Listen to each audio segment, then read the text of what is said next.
Bonjour, voici quelques éléments pour essayer de comprendre la crise économique à venir, comprendre ce qui nous arrive, comprendre ce qui nous arrivera, et puis commencer à préparer aussi des transformations du système économique, sachant que les réponses qu'on apportera aux crises auxquelles on va avoir faire face dans les semaines et les mois à venir conditionneront en partie, voire en grande partie, l'avenir économique des années que nous avons devant nous.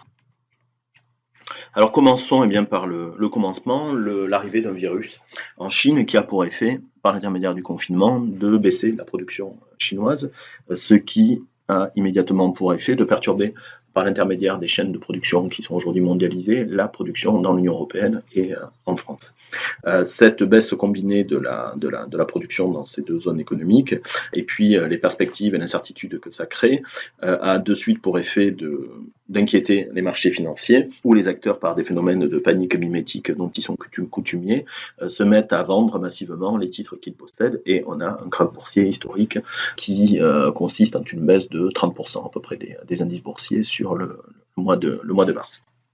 Ceci est en partie solutionné par l'intervention des banques centrales qui, comme dans ce genre de situation, mettent à disposition très massivement des liquidités pour les banques. Suite à cela, le virus arrive maintenant directement dans l'Union européenne et a les mêmes effets qu'en Chine, c'est-à-dire que par l'intermédiaire du confinement, la production s'arrête en grande partie.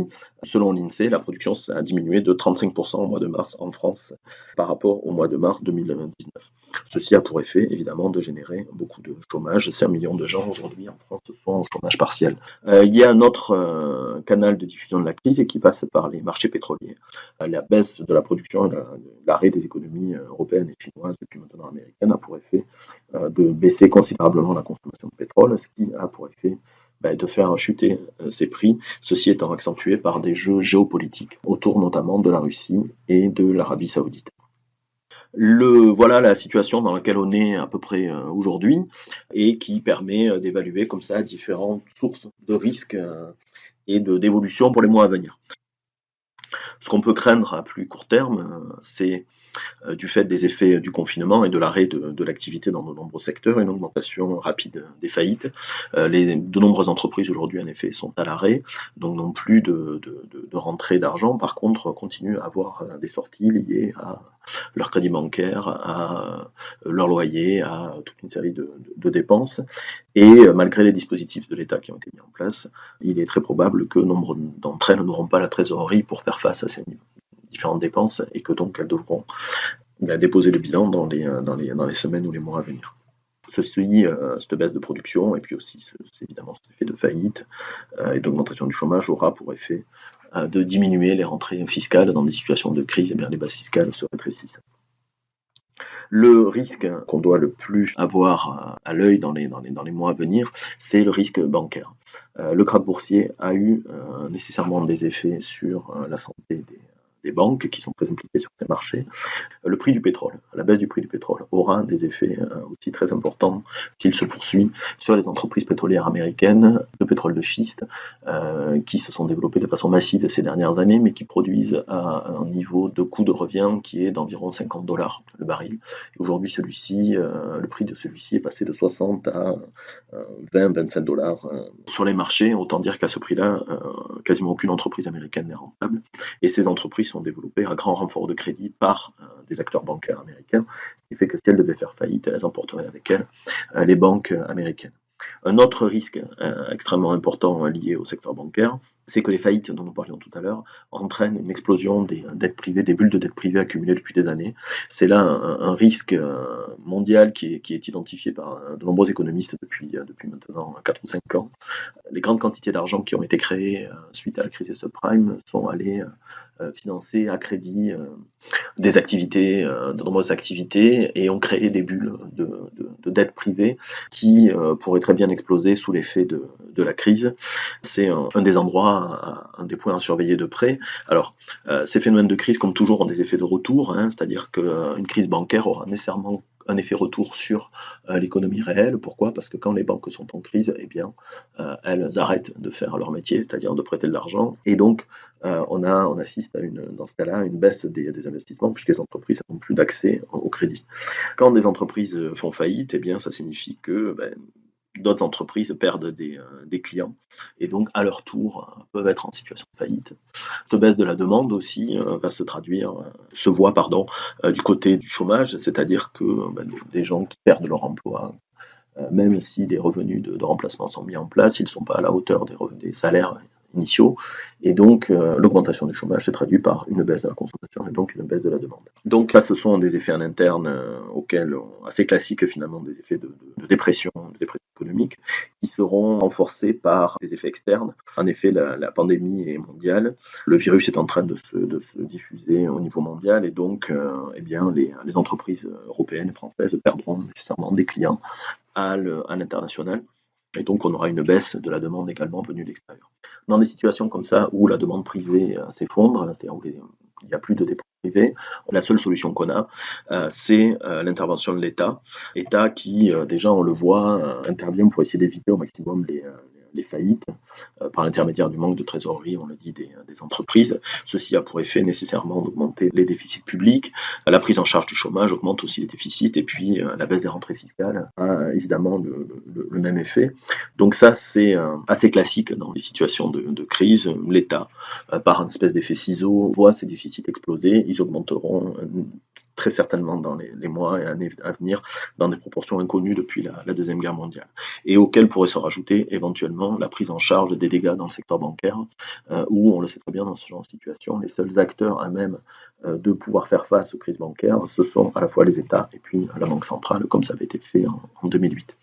Qui dit déficit public dit financement de ces déficits. Le premier canal de financement évident, c'est celui d'augmentation de la fiscalité. C'est-à-dire que l'État retrouve des ressources, alors ressources autres nécessairement, parce qu'il est très peu imaginable dans une situation comme ça de crise d'augmenter la fiscalité, notamment sur la consommation, la TVA notamment. Mais par contre, va se poser très rapidement la question de la solidarité et du recours à une fiscalité importante sur les revenus élevés et sur les patrimoines. Les inégalités de patrimoine aujourd'hui sont très importantes et une fiscalité forte sur les patrimoines est certainement une des solutions les plus justes à mettre en œuvre dans les années à venir pour financer l'effort économique. On ne passera pas néanmoins à côté de la nécessité d'augmenter la dette par l'intermédiaire d'une augmentation des emprunts pour financer ces déficits.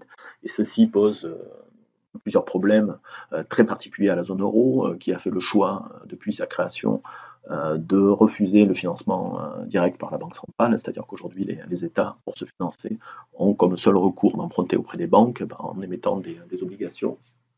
Mais ceci les rend dépendantes des marchés obligataires. Alors, une première forme d'intervention a été mise en œuvre dès le début de la crise par la Banque centrale, qui, dans la continuité de ce qu'elle a pu faire ensuite à la crise grecque, mais aussi aux difficultés de l'Irlande, du Portugal, voire de l'Espagne et de l'Italie au milieu des années 2010, la Banque centrale aujourd'hui, en fait, rachète les titres aux banques. Ça signifie quoi? Ça veut dire que les banques financent les États en rachetant les titres que vendent les États et la Banque centrale rachète ces titres aux banques. Donc ça revient à un financement indirect. Donc la Banque centrale a accentué ce mécanisme-là de manière à ce que les banques continuent à financer les États à des taux qui ne soient pas rédhibitoires pour les États, parce qu'on estime qu'à partir de taux de 6-7%, des taux d'intérêt de cette hauteur-là, les États ne peuvent plus se financer. Le risque, et le risque majeur dans ce cas-là, c'est qu'un État décide, ou en tout cas n'ait d'autre choix que de faire défaut sur les dettes auprès des banques qu'il possède. Alors l'effet du défaut, c'est que nécessairement, l'effet direct, c'est que les banques perdent des revenus, perdent des remboursements, et donc sont potentiellement en situation de faillite, en tout cas dans des situations où ce serait l'Italie, un pays de la taille de l'Italie qui ferait défaut, puisque c'est l'Italie qui est en première ligne aujourd'hui sur le plan sanitaire, mais qui est également un des États européens les plus endettés, et donc sur lesquels ce risque se pose peut-être le plus. Et puis par ailleurs, quel est l'intérêt pour un pays de faire défaut sur ses dettes en euros? C'est qu'à la fois, il peut évidemment diminuer le montant, mais s'il fait ça, c'est pour récupérer sa souveraineté monétaire. Et prenons l'exemple de l'Italie. L'idée, ça serait que l'Italie récupère sa banque centrale, récupère sa monnaie, pour pouvoir fabriquer de la monnaie, imaginons qu'elle revienne de la lire pour prêter directement à l'État italien, ce qui lui permettrait de financer ses déficits. Ceci, ça signifie évidemment une dislocation de la zone euro. On peut souhaiter une sortie de la zone euro, considérant tous les défauts de fonctionnement qu'elle a et les défauts structurels dans ses règles de fonctionnement. Mais c'est certainement, ce scénario-là est certainement le pire pour sortir de la zone euro. Le pire aussi bien pour l'État qui le fait que pour l'ensemble des États qui n'auraient pas la possibilité de coordonner et de préparer cette sortie. On serait là dans une sortie dans l'urgence, dans l'improvisation.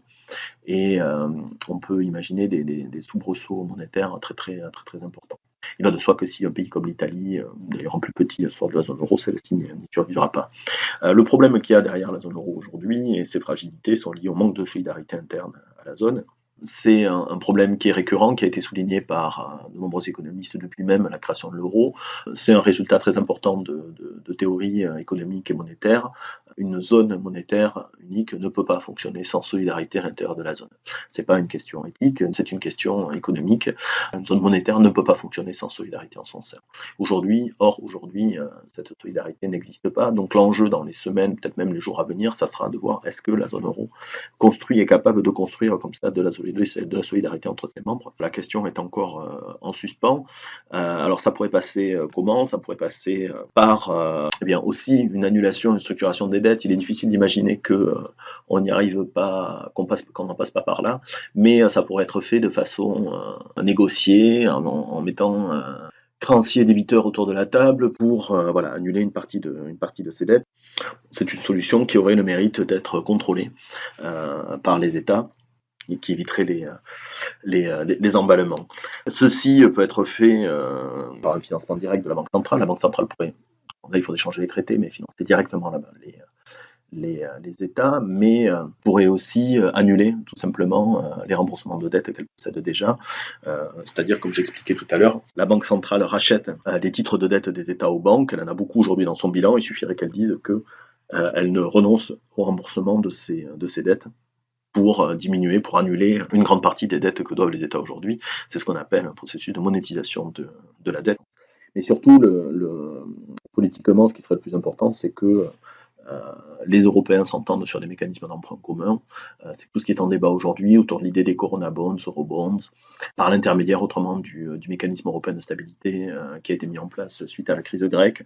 Le gros défaut de ce mécanisme, c'est que les prêts qui y sont faits sont associés à des conditionnalités, très fortes conditionnalités, qui sont les politiques d'austérité désastreuses qui ont été mises en place, par exemple en Grèce.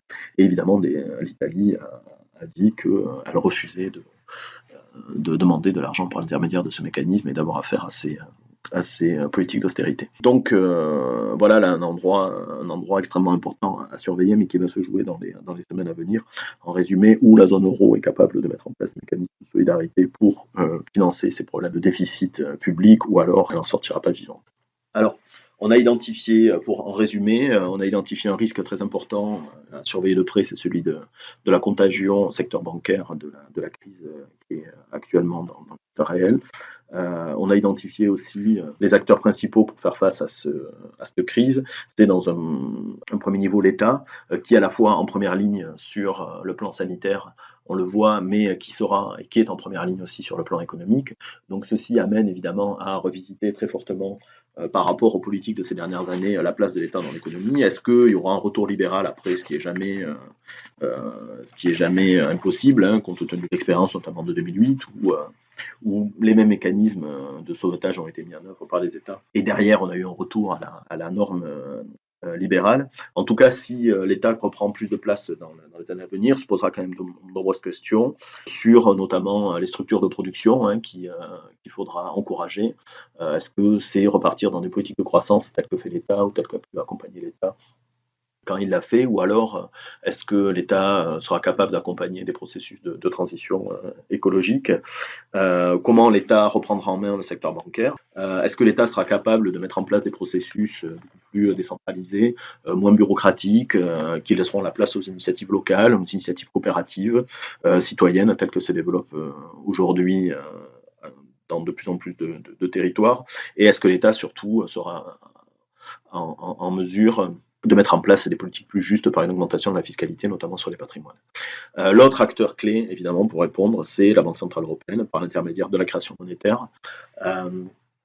Là va se poser un peu la même question, c'est-à-dire est-ce que la création monétaire sera utilisée comme ça a été fait après la crise des subprimes pour simplement alimenter le secteur bancaire et faire en sorte qu'il ne s'écroule pas sans se poser la question de l'utilisation réelle de cet argent, ou est-ce que des processus seront mis en œuvre permettant de mettre l'argent directement au profit de la population, comme c'est proposé par exemple autour des concepts de monnaie hélicoptère ou de drone monétaire. Ces mécanismes, néanmoins, ont pour effet de poser la question de la même manière que pour l'État, du type d'économie que soutiendront ces mécanismes. Est-ce que on peut utiliser la création monétaire? Est-ce qu'il est vraiment intéressant plutôt d'utiliser la création monétaire pour relancer l'activité économique telle qu'elle existait avant, sans s'interroger sur l'utilité sociale et les impacts environnementaux de cette activité? De façon plus générale, tous ces processus de création monétaire posent une question fondamentale, qui est de savoir combien de temps sera conservée la confiance dans une monnaie qui est créée dans des quantités absolument gigantesques et qui ne serait pas au service de l'intérêt général. Voilà quelques-unes des questions qui se poseront à nous dans les semaines ou les mois qui viennent. Et je vous remercie de m'avoir écouté. Ce travail est à compléter, évidemment, amender, critiquer, autant qu'il vous plaira. Voilà, merci.